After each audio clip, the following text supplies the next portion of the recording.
Oh, hello and welcome to a BEAUTIFUL show that we have for you today. It's beautiful. That's BEAUTIFUL. okay. I missed a letter in there. Oh, okay. We're good. Yeah. We're good. Well, you might be from California because anybody from California cannot spell beautiful according to Google. This is the Super Cool Nerd Show, and we are live from youtube.com/SCNS Live, facebook.com/SCNS Live, and I believe twitch.tv/SCNS Live. So all these different things that we are live from, and I am Matt. This guy to my left, your right, is the Jersey Jackass and the Injustice 2 champion for Cinelinx and SCNS, B to the C. What's wrong? Where are the streamers? Where are the balloons? Where are the monuments to my name? Oh, honey, I am a special. champion with a champion's title. Look at my belt. He took my belt. I took his belt. He said that's going to be his belt until we can actually get him a championship. I'm going to take back my belt when we do our next tournament. What is it? Arms. Yeah, you're going to win that. Yeah, I'm totally going to win that. All right, now to my right, your left, is Mr. Robin Tropy. Hello, everyone. How you doing? It's wonderful to be here, I guess. That didn't seem confident. He's mad there's no streamers. I think I know. I don't give a damn about your I streamers. know what he's mad about. I know what he's mad about. It took my wife to go see Wonder Woman, and he has not forgiven me about that yet. Nope. Yeah, That was kind of messed up. So we'll talk more about Wonder Woman later. But before we get to that, Miss Cora is over there. How are you doing, Miss Cora? Hi. I'm good. I'm glad there's no balloons or streamers because I might have to choke a bitch with them. What? Why? Why are you censoring these? This is a family show.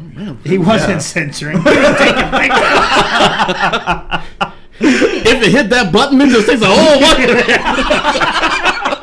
All right, and then running behind the scenes, running this show today is not the Professor Chris K, but instead is the Professor Jason the Exalted One. Jason the Exalted One, how are you doing?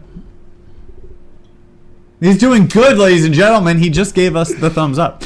And then in the audience today is the man that almost got upset by Cora in the Injustice 2 championship game, is Ricardo the intern. He's in the audience today. Yes, I don't know if you heard that, but he said, hello, my name's Ricardo, and I almost got upset by Cora. So today on the show, we've got a whole lot to get to, including myself and Ricardo's review of Wonder Woman. It's coming out. We saw it. We got to let you know how it is. And we're going to go over in honor and in the spirit of Wonder Woman, we're going to talk about our top 3 favorite women of all time.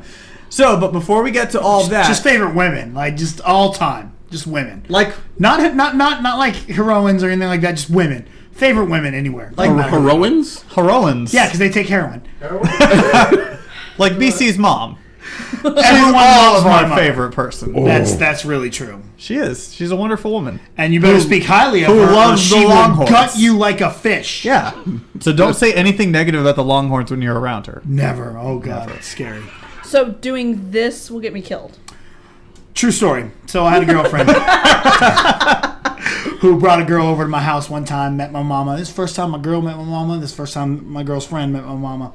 And my mama said, well, where are y'all going to school? And they said, oh, we're going to OU. And my mom goes, oh, I'm so sorry. That sucks. You must not have been able to get into Texas. That's not the funny part. Now, again, this is the first time these girls met my mama. They were about to be freshmen in college.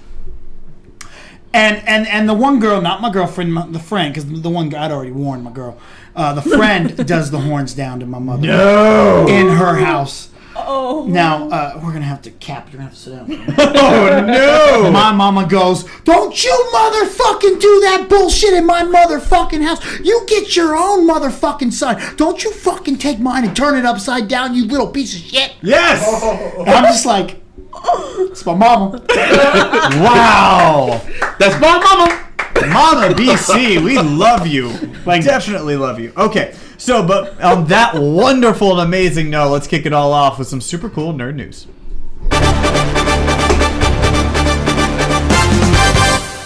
Oh, man, that made Captain America faint over here. That was so bad. I'm sorry. Oh, Lordy. My bad. I got the vapors. My bad.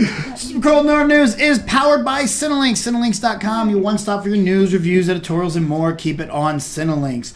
Looks like we have one hope in the first look for Extinction. The first trailer is very epic. The action game by indie developers Iron Galaxy and Maximum Games features the last Sentinel, Avil, facing off against hordes of orgs and monsters known as the Ravenai, in order to save mankind from extinction.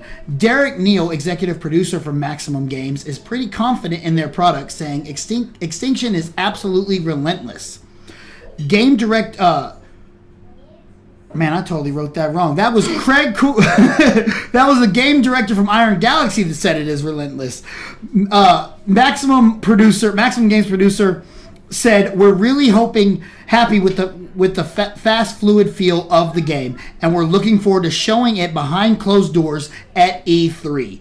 As the protagonist tasked with a huge undertaking, both in fighting enormous ogres and saving humans from disaster, each player's experience will be varied as landscapes and battle situations are never identical."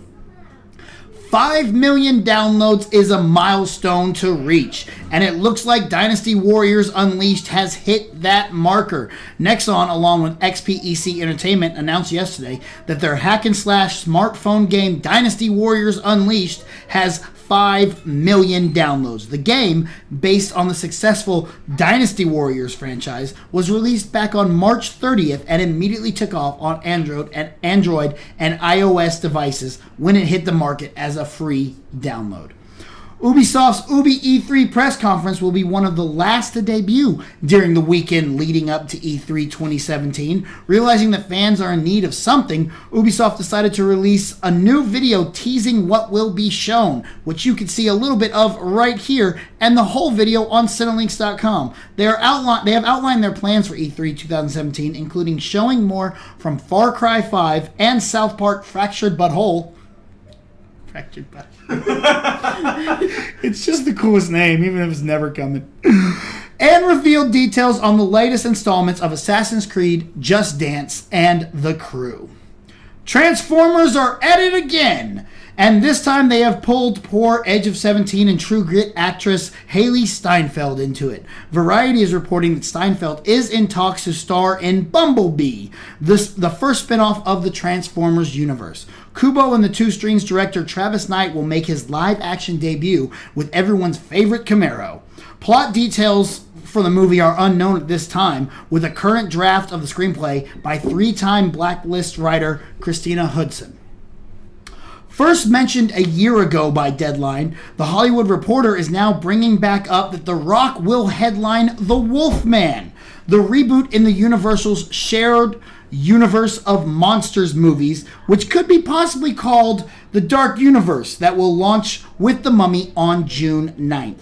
The trade also reports that Universal is still pursuing Angelina Jolie to fill the title role in Bride of Frankenstein, but negotiations have yet to take place. The Hollywood Reporter notes that The Rock is only rumored at this point and is not in any serious talks or negotiations. The possibly titled Dark Universe will be filled out by Johnny Depp as the Invisible Man, Javier Bardem as Frankenstein's monster, and Russell Crowe, who will appear in The Mummy as Dr. Jekyll and Mr. Hyde. However, THR and its all-encompassing report about the Dark Universe series of films at Universal, a small mention about the Monsterverse has come to light that could prove problematic to the studio. Apparently, Warner Bros. Is mulling legal action over Universal for the name Dark Universe. This is due to the fact that Warner Bros. Has been attached to its own Dark Universe project since 2013, which also goes by the working title of Justice League Dark, and is based on a series of comics at DC entitled Dark Universe. It is unclear what the legal action would entail at this time, but perhaps the Dark Universe should call themselves the Monsters Universe. Wait, scratch that. We already got one of those. And they've got a new director. THR is also reporting that the Blair Witch director Adam Wingard has closed the deal to helm Godzilla vs. Kong, for Legendary Entertainment and Warner Brothers Pictures. The director made a name for himself with the low-budget horror movies You're Next and The Guest, and will next release his adaptation, that's a word, of Death Note on Netflix later this summer. Late last week, the third and final Spider-Man Homecoming trailer was released by Marvel Studios. The over 2-minute clip shows a mixture of new and old snippets of Peter Parker, played by Tom Holland, as he settles back into his old life after the events of Captain America Civil War. Directed by John Watts, from a script by John Francis Daly and Jonathan M. Goldstein, Spider-Man Homecoming stars Tom Holland as Peter Parker, Michael Keaton as Adrian Toomes, a.k.a. The Vulture, Marissa Tomei as Hot Aunt May, Robert Downey Jr. as Tony Stark, Iron Man, and Zendaya as Michelle. It's actually pronounced Zendaya. Found that out. Zendaya. Anyway, it swings in the theaters on July 7th.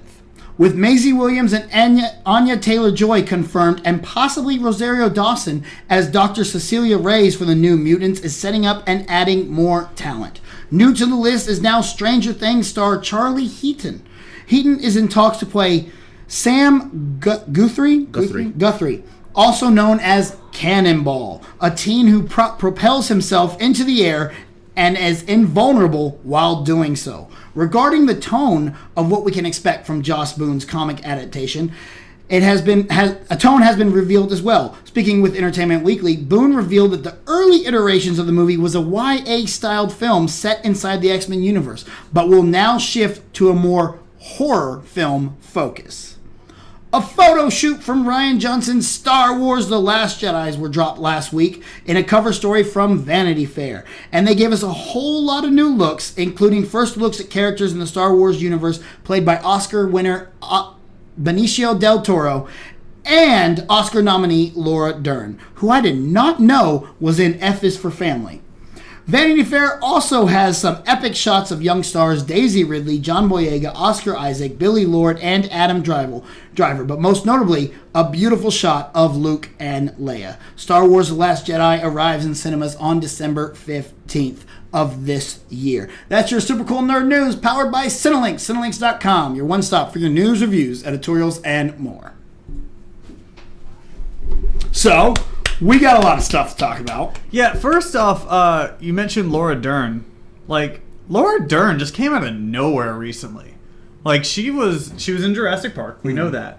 She was recently in Kimmy Schmidt for a few episodes this latest season, and now she's in Star Wars. Like, her career is now like being reinvigorated. She had a little bit of a comeback with that. What was the Reese Witherspoon Wild?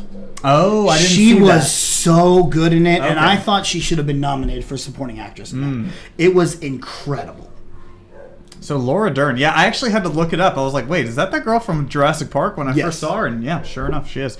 So yeah, you're right. A lot of things to get into. And she's the mother in F is for Family. Oh, cool. Yeah, I had no idea, and And that's the second season. Yeah, and once I figured that out, I was like, oh, that's holy shit! Did not see that coming. And that new season is on right now on Netflix. But yeah, some things that I wanted to get into. First of all, let's talk about the Cannonball news. I know that you are a big fan of this, Rob. Yes, I am. Yeah. Now, Cannonball, I think I talked about it on And that on new BC season show. is on It right what it now is. on Netflix. But yeah. Good, keep going. Where I wanted Cannonball to show up in these new movies, and he is. And the thing is, they're also doing one of the best stories that the New Mutants ever had. I think I told you guys about today, where Bill Sienkiewicz, I hated his art. I never liked this guy's art. And when he started, I bought the comics and never read them. I was just collecting. And years later, I went back and I read the Demon Bear story. Went from New Mutants 18 to 20. Well, it actually started in 3, but it was just some little dreams or whatever. But from 18 to 20 was this story, and oh my god, was it good.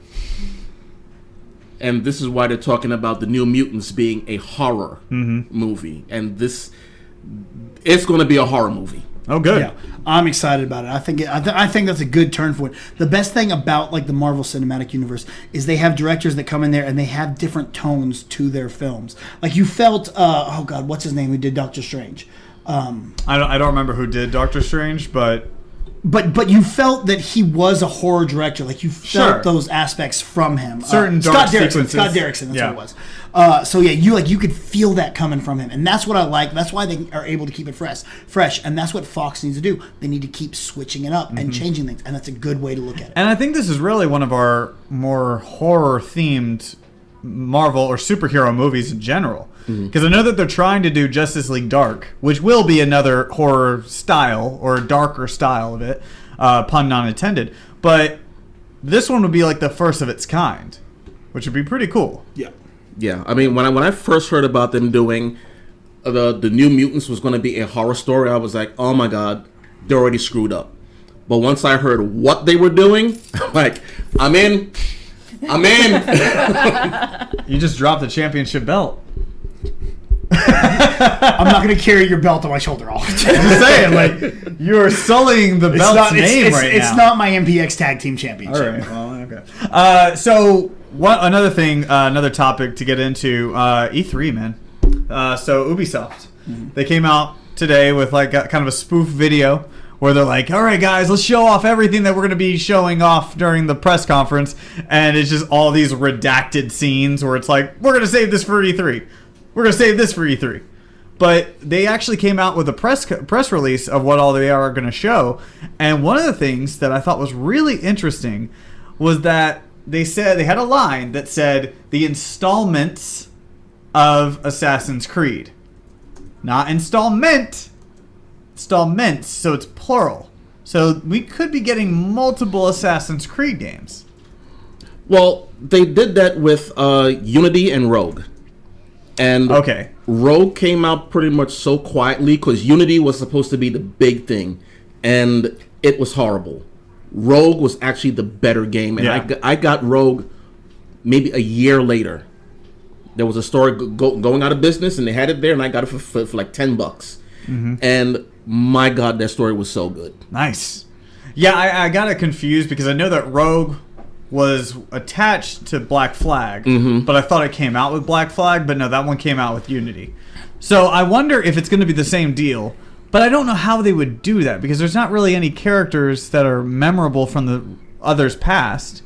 So what, are you going to come out with Empire and then you're going to do a separate one? Well, they keep calling the game Origins. Like Empire was the first name given. I don't know right now if they're doing one called Empire and one called Origins, or if like the code name was Empire. Sure. And the final game was Origins. Still don't know right now. Waiting to see what the hell happens on E3. So, and we will be there. I will be right front and center. At the press conference for Ubi E3, so that's going to be exciting. Hey, I'm excited. I haven't been to an Ubisoft press conference, so. Oh, you haven't? No. I've only been to Bethesda, and I've only been to Sony. So now I'm going to Bethesda, Microsoft, Ubisoft, and EA Play. So you need to take like 1 million pictures. Absolutely. You need to stuff me in your bag and let me come with you. I'm packing light. I'm light. Yeah, I'm just saying I'm going with like just a backpack. Can you fit in just a backpack? Yes. Can you be my Yoda? Yes. Okay. I'll even dress up like Yoda. Will you? So there will be no questions. I'm in for that. If you dress up like Yoda and then talk like Yoda and then sing that song that what was it, the bad lip reading did, where just about the seagulls. All right, what other stuff did we have? We had the new director for Kong versus Godzilla. Yeah. Okay. I mean, he's talented. He's good. I like him. He's an up and coming star, and so that's good to see. I want him to find the middle ground between Kong and Godzilla, because Godzilla was not enough Godzilla, and Kong was not enough, or was maybe not really. You can't really have too much. Nah, there was not too much Kong. You can't have too much Kong. No. But the problem with Kong Skull Island were Tom Hiddleston and Brie Larson. Yeah. But I mean, I don't know. Like, you have to have the right story of why these guys are fighting and whatnot. Yeah. But then you also don't want too much story where you're just like, all right, get to the fight. That was the problem with Godzilla. Yes. There's way too much story. And when I remember when I did my review of Kong, I was like, well, like there's just like a movie going on, and then there's like a random Kong fight in the background, like going on. like the movie's happening, and like, okay, here's a Kong fight. We're gonna pause and have a Kong fight, and then we'll go back to the movie. Yep. And now let's add John C. Reilly in here. Yeah. So I don't know. I like Adam Wingard. I think he's going to do a decent enough job. He's a guy that everybody's just clamoring to work with. So there's got to be something there. Yeah. And so then we have the Dark Universe, or the not so dark universe. That's the one I want to talk about. The Universal Universe. I don't know what the first idea of Dark Universe was still weird to me, but I don't know what they can name it now. I look, because you can't call it the Monsterverse. Now, theoretically, or technically, Warner Bros. Has not sued them yet, but they are putting it out there that is ours. But me personally, Dark Universe is not really going to help you market Justice League. You're gonna why don't you just market it as Justice League Dark? Yeah, that's just personally, that's how I think that would work better in a marketing standpoint. Yeah. And while Dark Universe is, okay, whatever, for Universal, when you see that logo now, you're kind of like, well, it kind of fits. Yeah. Because Justice League, that's DCEU. It's not going to be Dark Universe as a separate deal from the regular DCEU. You can still put the same characters in it. Yeah. Which would be Batman. Yeah, that would be it. It's just Ben Affleck's everywhere. Sad Affleck sad. He's just like, I don't want to be here, but I have to. Justice League Dark. Here's what I don't like. The Rock. Why not? As Wolfman? Yep. The Wolfman is supposed to be just a regular, everyday, unassuming guy that becomes this raging monster. That's a good point. That is again. The Rock is already a kind of a raging monster that becomes a raging monster. Here's my question though: is if The Rock is the Wolfman before the Wolf, how big is that? Yeah, that Wolfman has to just be jacked. Like, what are they gonna do? Just put fur on top of the Rock? And like 15 feet tall or something. Yeah, just put the Rock on stilts with fur. Now, again, y'all know me. I'm buying the Rock in anything. Whatever the Rock wants to do. Okay. The Rock is Yoda now? Okay. I believe that. That is the best casting since sliced bread. I just want to see like the Rock now as Yoda, and he's just like, do or do not. There is no try. Jabroni. Yeah. It doesn't matter what you do about the Force. Corey, what are you thinking about it? Well, I like Rob's point, but I also like your point because I too like The Rock and I get to see him shirtless a lot throughout the film. So there's that. But I also really like werewolves and the Wolfman, and I want the story told right. And I don't think The Rock would have the right feel depending on what they plan to do with it. Yeah. I just thought of the perfect casting. Michael Cera is the Wolfman. He's so unassuming. He would honestly be perfect. Yeah. Oh, guys, no, I can't do anything. It's just what. Oh, you're gonna make a sandwich? No, that's what my sandwich. Ah! I can do it. Or someone like John Lovitz. Oh no, John Lovitz would be amazing. Or Zach Galifianakis. No. He's already got the hair. Well, he's hairy. But as far as anyone else, I honestly can't think of a person that. Tom Hanks as the Wolf. I mean, look. Let's slow down a little bit. Anyway, they still have to get through Bride of Frankenstein, Invisible Man. I don't know how I feel about Angelina Jolie though as Bride of Frankenstein. You know what? I mean, I still don't know how true that is because they said that she was rumored to be in talks, and then nothing ever came back out about it. Nothing was ever said again. I was like, oh, that's kind of perfect casting. That's kind of like too perfect. Like, yeah. Like you see that and you're just like, okay. Yeah. Like you look like the character already. I guess I just would have rather new blood. True. But I understand if you're going to pair somebody up with Javier Bardem. Yeah. Yeah, I mean, but they're getting some casting in this. Yeah. You know, like, you got Tom Cruise coming out here in The Mummy. Yep. And regardless of what anyone says about Tom Cruise, and some of the movies he's in may not be good, but he always gives 110%. I will just say this, and I know it's going to be controversial to a lot of people. He is one of the greatest actors of our generation. And he goes all in on every single role. Then you got Javier Bardem. You got Johnny Depp. You got Sophia Russell Crowe. Boutella. Sophia Boutella, one of the hottest up and comers there are. Mm-hmm. And then Russell Crowe. I mean, who's playing Dr. Jekyll? Yeah. I need to point out that that's the one thing I'm most excited about, because as far as classic horror goes, Dr. Jekyll and Mr. Hyde has always been one of my favorites. Yeah. Mm-hmm. It's that, Wolfman, and Dracula. Yeah. That's all I need in my classic monster lineup ever. Yeah. And from the look of it, it's going to be him that's the through line between them all. Yeah. He's Well, the because Nick he's the Fury. one running the organization. Yeah, I forget the name And organization. it's like Pandem. I don't know remember what it is. So Yeah. it's still. I mean, it's interesting. We'll see. Yeah. Yeah, I mean, as far as Angelina Jolie, yeah, she has the right look. I think we won't get anything solid on her until after this movie comes out.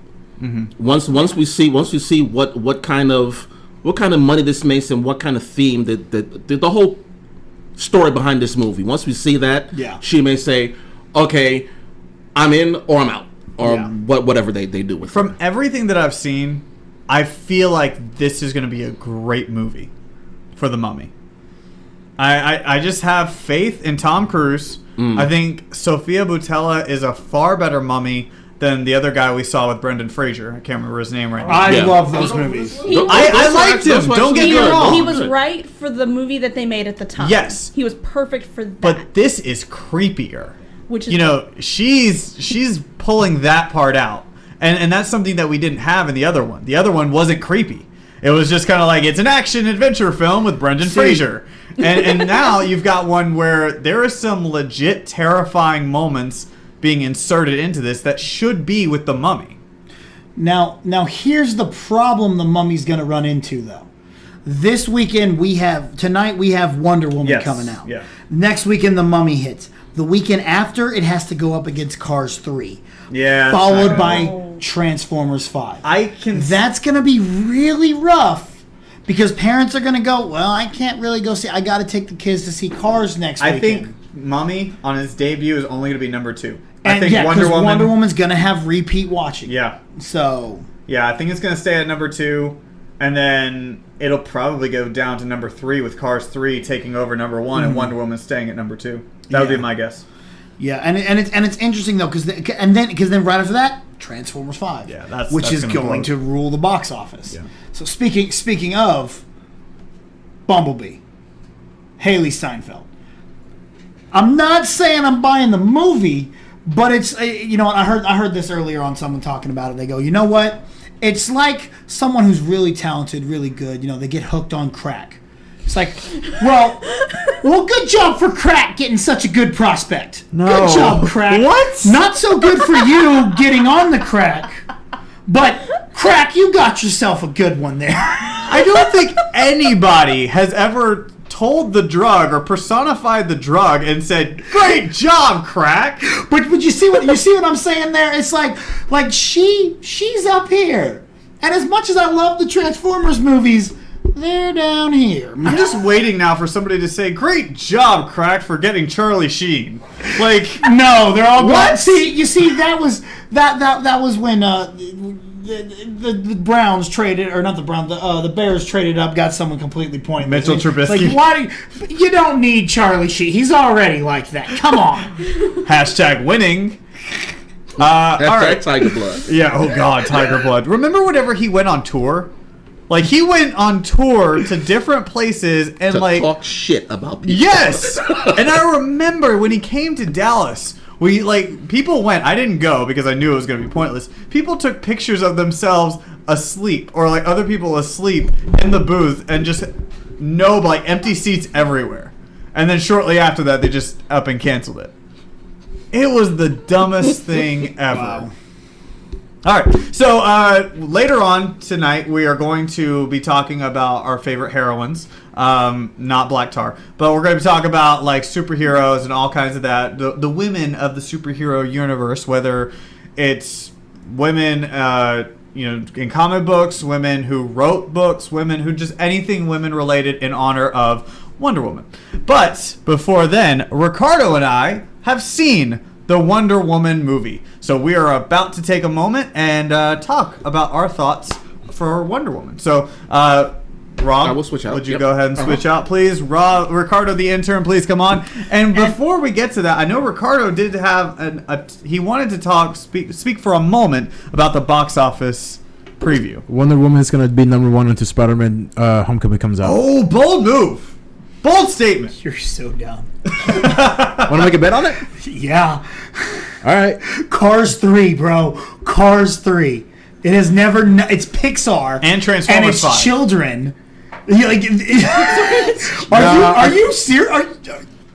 Don't you work at a movie theater? I do work at a movie theater. I think Wonder Woman is going to be number 1 until Spider-Man comes out. Oh my god. So that's the wager, but what are you betting? Like what's the consequences? I want food.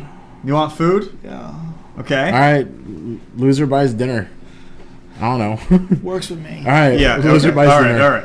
And then you also have to live tweet it or something. Yeah. We'll figure it out. We want you guys to be involved. Go to @SCNS Live. Talk to us there. So we just what were we Well, gonna say? I'm just it's got me overwhelmed. It's like someone has taken over Ricardo. But you know what? I mean, there's two sides to everyone, Matt. And the side we see and the side we don't. The alter ego that remains hidden. Explore the secret nature of some of pop culture's favorite heroes with June's theme, including Peter Parker, Bruce Banner, Optimus Prime, and the DC Universe. Loot Crate. Its theme is alter egos in June, and they have a monthly subscription box service which provides boxes of geek and gaming related merchandise, and as always has a monthly t-shirt and pin. And guess what, Matt? They can get a discount right now by going to lootcrate.com/SCNSlive or putting in the promo code SCNSlive at checkout. Go get your loot right now. And that is an amazing offer that we have from Loot Crate. You definitely want to buy it right now. If you haven't seen Loot Crate, you're still on the fence about whether or not to get it. You can go on youtube.com/SCNSlive, our channel, and see all of our past unboxing videos for a Loot Crate, including the upcoming one that we are going to be shooting very soon for the month of May, which was Guardians. So definitely go out and check that. It was Guardians. Yeah. Month of May was Guardians. I need you to not look at me like that, like I just said something wrong. Well, no, that was more of a look like I have something to tell you. Oh, yeah. I'm going to see Wonder Woman as soon as the show's over. Yes. And I'm going with MPX prospect champion Michael Schaefer, the Kingsman, who is in our chat right now. Greatest prospect champion ever. Ooh, I think You go, champ. Frankie would be angry with that. But well, he's not here. it's the Kingsman. He's a good guy. He's very suave. I'm pretty sure that he's wearing a suit right now. He's downloading Injustice right now. while wearing a suit. Almost guarantee it. Okay, so Wonder Woman. Wonder Woman, it is going on right now. I saw it on Tuesday. You saw it last night. So let's go over first impressions of Wonder Woman. Go for it. Best DCU movies thus far. I mean, sure, there's only two other ones, but Three. DCU. It's the third. That's right. It's the It is fourth the one. third one. It's the fourth one. No, you Suicide had- Squad, Man of Steel. Oh, you're right. BVS, Suicide Squad. Completely forgot the Suicide Squad. Probably the best, most linear storyline. It's not all over the place, kind of like BVS was, and it's actually definitely more entertaining than Man of Steel was, and it's not too crazy like Suicide Squad was. It's not perfect, but it's way better. Mm-hmm. And I was having a conversation with some friends earlier. Elektra, the 2005 movie, pushed moving back 10 years. This one shot moving forward 20 years. Yes, I 100% agree with that. Everything you just said, I cannot agree anymore. It is a wonderful film. I thought that they captured Wonder Woman perfectly. Gal Gadot, I guess that's the way you say her name, because she was on the screen beforehand, and I think that's how she said it. No, it's like Gal Gadot, it's kind of an oat, it's French. So, no, I think she did an amazing job as Wonder Woman, and one of the things that I love that I think it might be underrated in this film is the way that they captured the Amazons in Themyscira. Oh, yeah. They all had their own voice. They all had their own attitude. They all had a part in developing Wonder Woman and Diana. And it wasn't like it was a throwaway like it was in Green Lantern. Yeah, that was big to me. They spent a good like 30 minutes, I think it was, like focusing on the Amazons at the beginning of the movie when Diana was young up until Steve Trevor showed up. Yeah. And like one thing that I read about it was that they went out and they found women athletes from around the world and everything from horseback riding to wrestling to MMA fighting to archery, sword fighting, like everything. They were jacked. They were like it was like 300 but with the women. Yes. And the action sequence just like I got chills. Like I was just sitting there with the audience and just kind of watching it going on. I'm just like, oh my god! Yeah, like, I don't want to fuck with these women because it's just the action in it, the way it was shot, it was gorgeous. It was such a beautiful scenery, man. I wanted to go to Themyscira after seeing it. You're kind of going there, aren't you? You are. Yeah, I am. I'm going to Greece. But it was amazing. It was absolutely wonderful. And on the flip side, whenever Diana leaves and goes to the front lines of World War I, oh my god, I thought that was amazingly captured. Like they captured my review because I wasn't sure how to word it properly. But I almost want to say that I think Wonder Woman was better than Captain America: First Avengers in my book. And the reason why is because Captain America: First Avenger didn't really show the war all that much. It was just more of Hydra's influence in the war. Yeah. And this one, it was you are in World War I. You are at the no man's No man's land. Oh my, yeah. That was so like. There's not a whole lot of World War I movies out there. You really think about it. Yeah, it's always focused more on World War II. There's just more history there. We were more involved in that war, and I mean, both wars were very horrible and all that. But like World War II was a little bit more. The technology was better. Yeah, everything. So it wasn't as nitty gritty as World War I was. And with this one, like you just see how down and dirty and just how horrible it really was. And even how people talked about it. Yeah. Too. And that No Man's Land scene just, again, like me and the audience there, we were just all just like. Yeah, and then the moment that they showed Wonder Woman and she's going across the battlefield and it was a shine, a ray of hope. Yes. In that very bleak moment. And that just, that part gave me chills. Diana! Oh, so good. And speaking of that guy, let's talk about Chris Pine. Chris Pine, best role he's had. I mean, props to him for being Captain Kirk, but he did an incredible job in this one. He had, I think, a little bit more range of motions. Mm-hmm. With the exception of Spock. Yeah, I think. Or Khan. This was, wasn't that was Zachary, right? Quinto. Yeah. Quinto. Oh, that's right. It was flipped backwards. It was flipped the other way. I loved Chris Pine in this. I think that this is his best role he's ever had. And yes, I know that you love that one movie that he was in with Tom Hardy and Reese Witherspoon, and I know that's like one of your favorite. So good. Oh, this is war. No, this is war. Yeah, this guy is way better in this film. Yeah, like it's incredible. He's incredible in everything. Yeah. He's in, so. He was fantastic, and I think one of the biggest reasons why was you got to see some vulnerability out of him. Yeah, just the first moment he's in Themyscira, to the moment where he's in the war. And I loved it. I loved him, and I loved the chemistry between him and Diana. And the way that Patty Jenkins filmed it, the love scenes between them, by the time you got to it... It wasn't overwhelming. It wasn't, and it didn't feel forced. Like, you saw little bits and pieces to where it really formed their relationship. To the moment where it was professed, it was like, all right, this is cool. I'm into this. And it was kind of tragic. But... it was a really, really good film, but let's pivot for a moment. Let's talk about the bad things that we didn't like out of it. The one thing I didn't like, and I mean, it's not... For me, was whenever she was yelling, I thought her voice was cracked a little bit too much. I mean, English isn't her first language. No. I get that. I mean, it's not mine either. I grew up speaking Spanish. But, like, I just thought it was breaking too much. Like it distracted me a little bit, but not enough to really like ruin the story for me. I was like, okay, you know what? That's something you can help. Plus, I mean, Wonder Woman isn't from the USA. She is gonna have an accent, and I went in there knowing that because I had an argument with somebody one time said, oh, why is it Gal Gadot that's Wonder Woman? Why isn't it an American? I'm like, because Wonder Woman isn't American. Yeah. She's an Amazon from Themyscira, which, if you think about it, is from Greek mythology of sorts. Yep. So Greece, they're gonna have an accent. Yep. I'm cool with that. And it was cool because I was wondering if the Amazons were going to have an accent, and they all kind of matched Gal Gadot's accent perfectly. Yeah. I loved that. But for me, the things that I didn't like, the CGI, I just thought it was way too, like, it took me out of it because it didn't feel realistic at certain moments. And then the other things were the villains.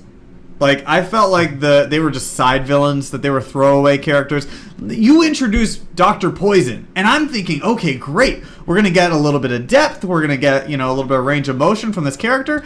And nope, she was very one note. It was like, I like the poison, and I like death and fire. And that was it. That's all you got from Dr. Poison. I did like the way that she had Yes. the thing on her face. That was cool. The half mask, Phantom of the Opera style thing on her face, and then. Yeah, but then the guy that she worked for, like, he had a little bit more, he had a little more airtime, but it was mainly just to show that Diana was willing to kill. That was it. Yeah, that was the only reason he was there.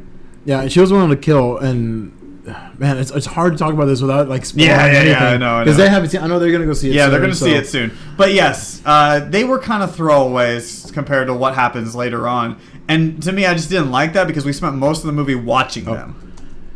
Another big thing that I liked. Okay, so Themyscira, we know it's isolated. They live in paradise. Yeah, but you can see just how fast she had to mature, and the horrors of the world. That, I mean, you can read books, you can learn from songs, this and that, but when you see it, it just changes you. Yes, and you can see that. Like, the moment they leave Themyscira and the moment that she sees London for the first time, from that point on up until the end, you can see just the changes she goes through very rapidly, and knowing, like, hey, it's not this little, it wasn't as simple as I thought it was going to be. It's a lot more horrible, and I'm going to do something about it. Yep.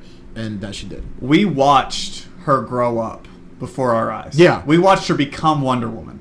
We did. And I can't say it. Yeah. All right, so definitely go check it out. That's kind of our main thing. Yeah. Because we always do the Jeebus score. We'll wait to do the Jackass reviews for the Jeebus score. But out of 5, how many stars would you give it? I would give it 5. Wow. I would go ahead and just give it its 5. Like I said, it moved forward 20 years for women. It's the best DCEU movie there is. And I'm excited, especially that Patty Jenkins did an amazing job. She did directing this movie. Incredible job. The cinematography is beautiful. The story was great. Like, very minor things were just kind of like, you almost have to nitpick a little bit to kind of. But overall, I thought it was great. I think it's gonna be, like I said, I think it's gonna be box office number 1 until Spider-Man. So, it's a bold claim. Patty Jenkins. Just think about, like, if Thor had been actually directed by Patty Jenkins, how better Thor would have been. Man. Just Thor 2. Thor 2. Thor 2 The Dark World was just terrible. So for me on Cinelinx, I gave it a 4, and that was just based off of our rating system that we have. And the reason why, the things where I mentioned, CGI, the villains, and just kind of some unnecessary moments for a 2-hour and 20-minute movie. But overall, all the mistakes don't really matter. No, because they don't. They captured her perfectly, and that is a 5 all the way. Yeah, for just that. So if you're gonna go see it, of course you guys probably heard Alamo Draft House down in Austin, New York, and here in Dallas they're doing the women's only showings. Yes. Unfortunately, those are sold out. But DFW, Alamo Draft House DFW, we have one in Cedars down in downtown Dallas, one here in Richardson. June 8th. We are doing another charity screening. All proceeds are going to go to the Genesis Women's Shelter. There's still tickets left for the June 8th screening. That's for everyone. Men, women, children, everyone. So if you can, go check that out. Going to a great cause. So yeah. It's so dumb, the people that are mad at that. It's like, bro, just walk into the next theater over. Like, why are you so angry? It's just one. It's not like you can't see it. You can buy your own ticket and see it too.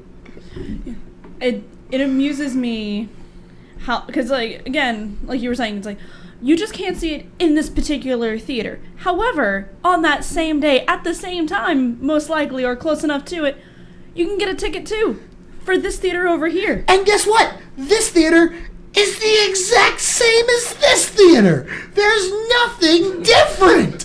It's not like there's extra scenes. Dude, It's not like also- they put the gold in that theater. They make you sit on just your regular fold-out chairs over on this theater. Also, it's not like they're seeing it before anybody else. Yeah.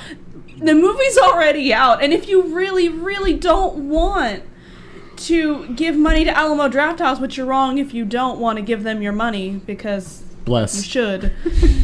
But you can go to another movie theater.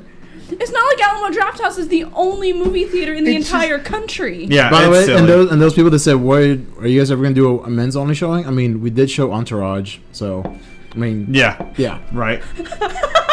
And Jason is wonderfully playing the music. Perfect music. So go on Cinelinks.com and check out my review of Wonder Woman right now. Yeah, just all your news, reviews, editorials, and more. Keep it on Cinelinks.com. And also next week, keep an eye out for my review for not only Mummy, but also the Nintendo Switch game ARMS. Keep an eye out for both of those reviews coming out next week. So, Ricardo, thank you, buddy. Appreciate it. Appreciate you you guys. coming over and doing this. Now, let's take a moment and while they are switching out, Rob's going to come back on. We are about to talk about our favorite heroines in nerd lore, whatever it is. I love heroin. Sweet, sweet Mexican black tar heroin. Fun fact, did you know that back in the day you could buy heroin from the Sears catalog? Really? Yes, you For a could. nickel. Couldn't you buy cocaine also? I believe so, but it was something we talked about in my criminal science class in high school. She actually had not newspaper, but a magazine clipping from where they were selling heroin. It was in a little discreet kit like you would keep in your pocket, and it came with, of course, the heroin, the needle for injection, and the rubber band to put around your arm. Well, it's obvious that we were born in the wrong time period, guys. So I'm sorry. Sears, come on, man. All right, so we're going to go around the horn, and we're going to reveal our top 3 favorites. You can tweet us or comment to us about your favorite ones as well, and we will tell them live on the air. So, or say them live on the air if I can talk. So let's start off with our lone female on the panel, Miss Cora Barton. Cora, tell us your top 3. Alright, so it was actually kind of hard because there's a lot of women out there and I didn't Yes. want anyone to be left out. And we all know Sandra Day O'Connor, okay? We know this. Alright, so my top 3, Aisha from Power Rangers, because I wanted to be her until I was like 13 and realized I couldn't easily do that. And I wasn't allowed to take martial arts. I just want to see a 12-year-old Cora try to be Aisha from Power Rangers. Oh no, it was beautiful. I had, or my cousin had all the weapons, so yeah, that was a fun adventure on the trampoline. I want to see like you're in like school, whatever grade it is. It might be like freshman in high school or something, and you know somebody's picking on you, and you're just like, "It's morphin' time!" and nothing happens. I tried that in elementary school. Did you? I did. Yes. Did not work. I was very upset. But moving on. Lita, or Sailor Jupiter from Sailor Moon. To this day, she is the embodiment of me, except for the whole, she's tall thing. I am like a shrimp. But she likes to bake and likes flowery, girly things, but she can also kick your ass. I really can't kick anyone's ass, but I like to say I can, so I mean, there's that. But she is also pretty badass. I mean, let's not forget that either, please. All of them were. Yep. She was my favorite. And the last one was actually a little bit difficult, because I know I said one before the show, but when you brought up authors, it made me think of another one. Sure, yeah. Pivot. So I'm going to replace that one. Flip the script. She's calling an audible. Go ahead. Okay. Yep. Oh, okay. Yeah. Mary Shelley. Who's Mary Shelley? The Frankenstein. Yeah. Oh, the author okay. for Frankenstein, and she was actually a very accomplished writer back in the day. But after her death, they're like, she was the wife of this person, and she wrote Frankenstein, and that's all she did. But she wrote a lot of political papers. She wrote, or she had basically a travel blog is what I'm going to call it. But she wrote, she traveled a lot and wrote about it. A lot of her works had subtle political undertones that were they were subtle but not at the same time. And people just kind of, they loved her works, but they're like, you don't need to see this. Yeah. Kind of thing after she passed. But Mary Shelley. Good for her. Yeah. All right. Those are solid top 3. Also, she is rumored to have kept the heart of her husband in a jar after his death. Frankenstein. Wow. Next. Wow. Next to her heroine. Okay. Full circle. All right. Rob, why don't you give us yours? Okay, I've only got 2. You couldn't have thought of a third one in this Nope. entire time? Okay. Not as good as these. Because I've got 4. This guy's got 7, and you got 2. Is Storm. Yeah, that's a good one. That's a really good one.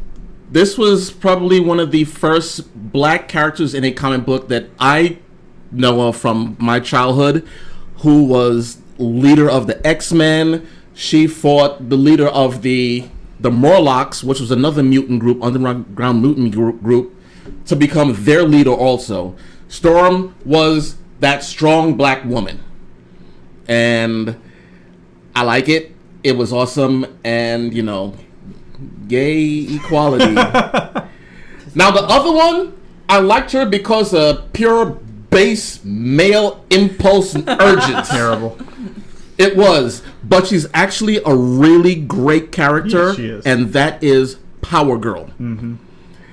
And she's been asked numerous times why she wears the suit she does. And one of them was, shows what I am. Female, healthy. If men want to degrade themselves by staring, that's their problem.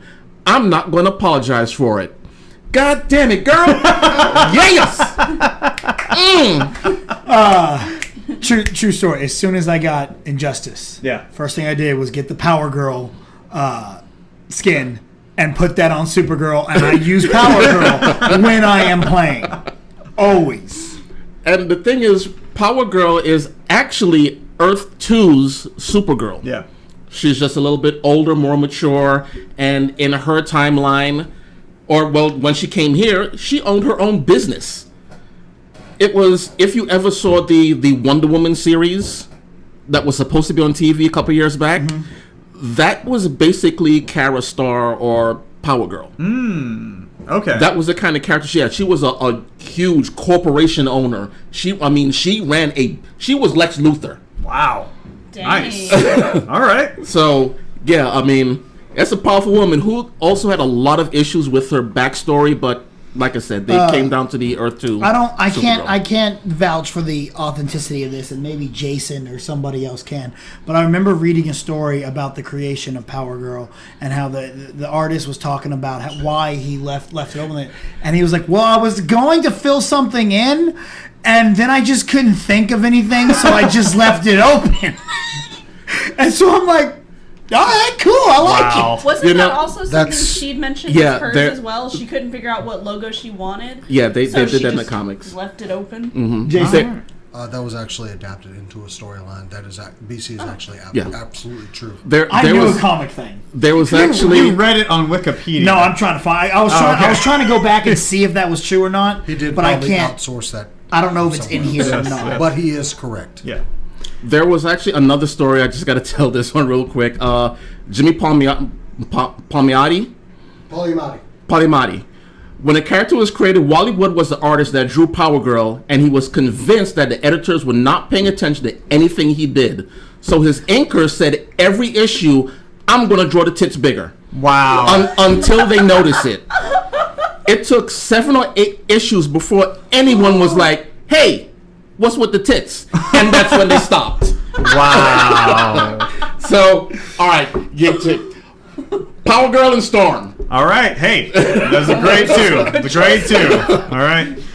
So for me, like I said, I had 4, but I was gonna go ahead and just say them all. I was going to try to narrow it down to 3, but whatever. I'm just going to go with the 4. Number 1, Wonder Woman. How could I not? I mean, it's the woman we are currently honoring. I love Diana Prince. She is the end-all, be-all of heroines in comic book history. She is everything. She is all about women rights, women empowerment. She has been a symbol for years, and she is going to continue to be long after I am dead. So then the next one is a brand new up-and-comer. She was in Horizon Zero Dawn, and that is Aloy. I loved her in this game. She was fantastic. Great female game. character. Great game. We got to see her grow up before our very own eyes as well. And everything about her was absolutely wonderful. Just wonderful character development. The next one's another video game character, Lara Croft. Good one. Yeah, she revolutionized women in gaming. She was fantastic, and even in the brand new games that she's in now, she is vibrant, she is empowering, she is everything you want out of a female character in a video game. And then the last one, I had to pick a author as well. My girl, J.K. Rowling. Hey. Yeah. Harry Potter, man. Dude, this woman, don't get me started on it. This woman was broke, she was homeless. She had to. She was trying wife. She was trying to like work in a cafe, and they kicked her out. She was working on Harry Potter, writing on napkins. They kicked her out because they said you weren't paying for anything. So she went to her friend's place, her friend's cafe, and she would just work every day writing about the Philosopher's Stone and Harry Potter. And then she published that book and got millions of dollars and millions of dollars. There you go. And let's not forget that she actually knocked herself down a few pegs on like the richest people in the world. Because she gave away. Yeah, because she donated.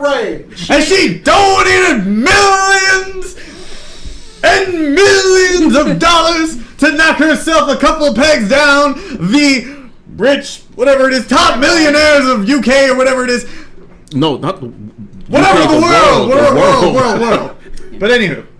J.K. Rowling. She is one of my all-time favorites. Salute to you. I have read every single thing that you have written. So, I have big too. fan. Wonderful. And I barely read anymore. That's true. I'm like Donald Trump. Whoa. Okay. Different thing. All right. BC. Well, before I get into mine, Carl Wells in the chat says, I'm just going to mention this because I don't think anyone else will, and I can't believe none of us have. The Bride from Kill Bill. Yes. Oh. Yeah, Carl, dude. Good right one. on, bro. That was good. Yeah. Good. Well, of course, my honorable mentions are, of course, Jennifer Lawrence as Katniss Everdeen in Hunger Games. Yeah, great. As I'm not a big fan of the first one or Mockingjay, Catching Fire is incredible, and I loved her in that. I think she was better in the movies than she was in the books. I never I don't read, so I read the books, and she was just kind of a character that you couldn't really root for. She never really wanted anything. She was very cynical, but then in these movies, you just got to see her shine. Gina Carano as Mallory Kane in Haywire. I absolutely love that movie. I love Gina Carano. I know, but her the fights in that movie they're so dope, just so dope. The movie sucks. Daphne Keane as Laura X-23 in Logan. Like, come on, and Chloe Grace Moretz as Hit Girl in Kick-Ass. That's good. I think that is. I love her in that movie. In both of them. And a lot of people don't like the second one, but I actually really. But my top 3 are definitely going to go to Olii Cravajo in Moana. But I actually spelled it out. Okay. Just so we can pull back the curtain a little bit. He didn't spell her name correctly when he wrote it down, but he wrote it phonetically for how he could sound it out. You know what? He wrote Al, as in I just hurt myself. Lee, as in Robert E. Lee. E, the letter E. Craw, as in crawfish. Va-ho. Real talk, I saw her on a video with The Rock, and that's how she's explaining to The Rock how to say her name. In which The Rock goes, so I've been saying it wrong this whole time? So, next up, number 2 is Becky G, Trini, Yellow Power Ranger in the new movie. Y'all know I'm in love with her now. I know, Jason. Look, we still have some international markets. We might get a sequel. You are not getting a sequel. We're it's not done. getting a sequel. It's done. But BC. BC. Straight to Netflix. She's very Come nice. on, make that movie. She's very sweet and nice. I know and I follow her. I follow her on Snapchat. I follow her Instagram. She just seems like the funnest person ever, too. Yeah. Funnest? Funnest. That's a word. Most Shut up. fun person? No, Yeah. funnest. We're using Most funnest. fun. All right, Yeah. we're using funnest. Oh, okay. Bad grammar. But my number one, who is probably one of my top characters of all time now, especially with the episode I just watched on Rebels because I just finished season 2, and that's Ahsoka Tano. Yeah. I freaking love this chick. She's just like, you know what? No, I'm not a Jedi. I'm still gonna fuck you up. What up? I'd like to add an honorable mention from the chat from Mr. Schaefer, Mikasa from Attack on Titan. Oh, that's a good one. Yeah. That's I a don't know great. Attack on Titan. Comic book or anime version? Because I. It's going to be like a He's 40-second probably delay. also- So It's Oh, it's going to be anime version because but- he but is a her- huge anime fan. But her Yeah, anime fan. version is so bland compared to her manga version. well, you know what? That's his heroine. That's his favorite. Okay. Okay. Let's get one from Ricardo. I'm surprised no one said Carrie Fisher.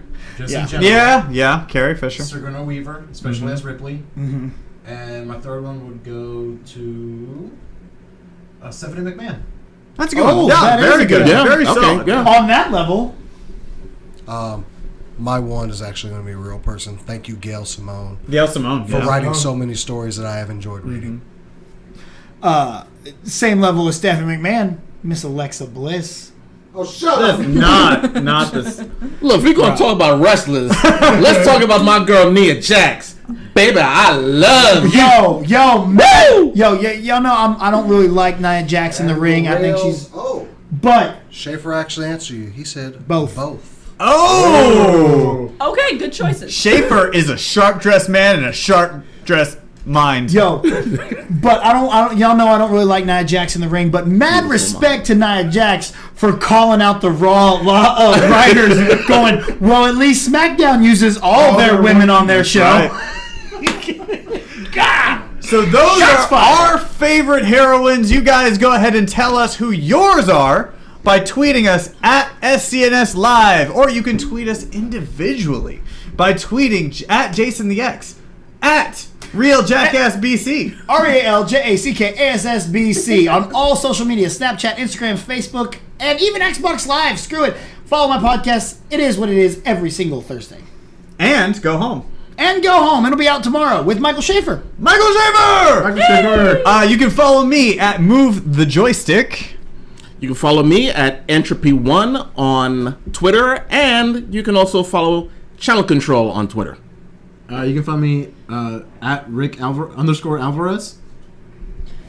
You can find me on Twitter at HawksPerch. I have been trying to post more, so that won't go to waste. I have seen your posts. They're good. Yeah. They're I good posted stuff. I think once in the past 2 weeks. Hey.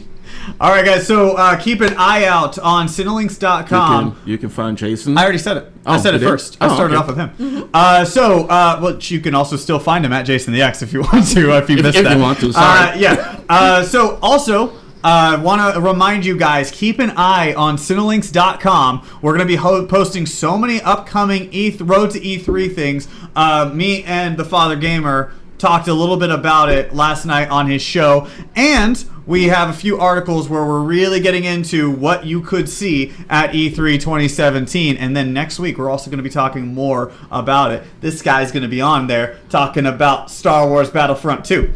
So, Already. yep. So guys, keep an eye out for all of that on Cinelinks.com. For Ricardo, for Cora, for Rob, for myself, for BC, for Jason the Extreme Rules. Good call. Thank Good you. call. It's happening this weekend. Yeah. It is. We would like to remind you to keep on nerding. Wonder Woman.